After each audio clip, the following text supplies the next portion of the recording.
माँ बेचारी की सारी जिंदगी पर्दे डालते बीत गई।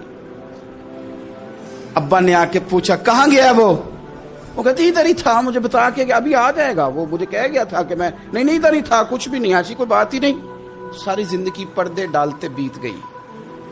अब्बा कई दफा घर में लड़ाई की, बेटे को मारा, अम्मा ने आगे बढ़ के पुत्र के हिस्से की मार भी खाई, लेकिन उसी बेटे की शादी कर दी तो अम्मा को पता चला कि ओहो मैं तो समझदार ही नहीं थी, मेरा तो पुत्र मुझे कह रहा है अम्मा तू भी तो कभी सियानी हो जाया करना, अगर वो बोलती है तो तू ही चुप कर जा। तो फिर उसे एहसास होता है कि ओहो मैं तो सारी जिंदगी बेवकूफ रही, मैं तेरा दिफा करती रही, तेरे हिस्से के थप्पड़ खाती रही, और मुझे आज तूने बताया कि तू सियानी नहीं थी, आज तूने बताया कि तू अक्लमंदी नहीं थी, अम्मा तुझे क्या पता, मेरी बीवी के सामने तू ही सियानी हो जा।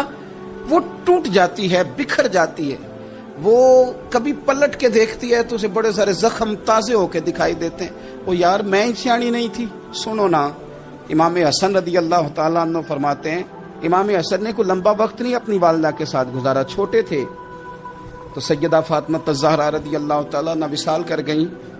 पर शेर खुदा के पुत्र की बात देखें, इमाम हसन कहते हैं लोगों मैं जब थोड़ा सा बाशऊर हुआ और मुझे चीज़ें थोड़ी सी दिखाई देने लगी तो मैंने कभी अपनी अम्मा के साथ एक प्लेट में खाना नहीं खाया था। हुजूर सारी दुनिया खाती है तो आपने क्यों नहीं खाया? तो फरमाते डर लगता था कि कहीं ऐसा ना हो कि जिस लुकमे की तरफ मेरी माँ अपना हाथ बढ़ाए कहीं मैं ना उठा लूं, बेअदबी ना हो जाए। डर लगता था। मैंने यहाँ तक भी ना, क्योंकि माँ तो माँ होती है, मैंने यहाँ तक भी माँ का एहतराम किया, रोटी खाने में भी तकदीर नहीं की। यहाँ माँ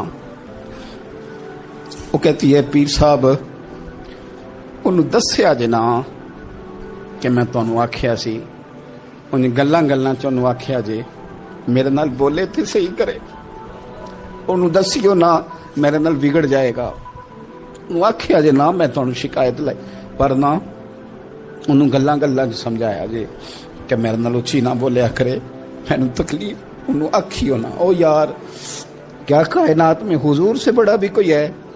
लेकिन हजरत हलीमा सादी आई हैं तो क्या मेरे नबी उठ के खड़े नहीं हो गए? हुजूर ने इकराम दिया तो इकराम देने से कद बड़ा होता है, छोटा तो नहीं होता। खुदारा अपने बड़ों का इकराम करना सीखें।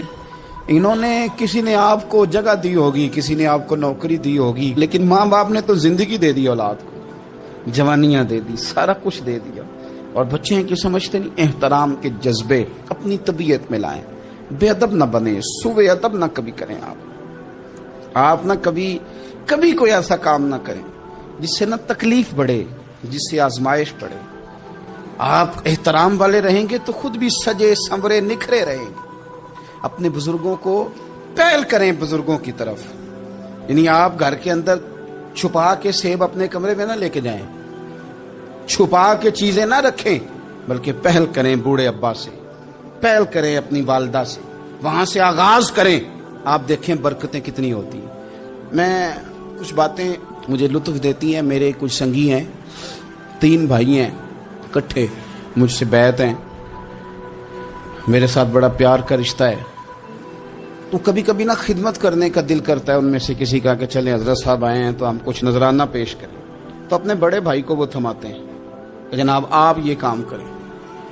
अल्लाह ताला का शुक्र है मेरी जेब कम ही खाली रहती है, उसका फजल रहता है, लेकिन वो पैसे लेने से ज़्यादा या तोहफा लेने से ज़्यादा या फूल पकड़ने से ज़्यादा इस बात की मुझे खुशी होती है कि कितने निराले हैं। बड़े को आगे लगाते हैं तो बरकत तो हासिल करते हैं, इसलिए कि बरकतें हमेशा बड़ों से होती हैं, बड़ों से हमेशा बरकतें। ये फूल का तोहफा बड़े भाई को दे के जब आगे किया जाता है तो मेरे दिल को अच्छा लगता है, मुझे करार आता है कि यार ये लहजा ठीक है, ये अंदाज ये ठीक है। अपने बड़ों को आगे रखें, बड़ों को कलाम करने का मौका पहले दें, घर में कोई चीज लाएं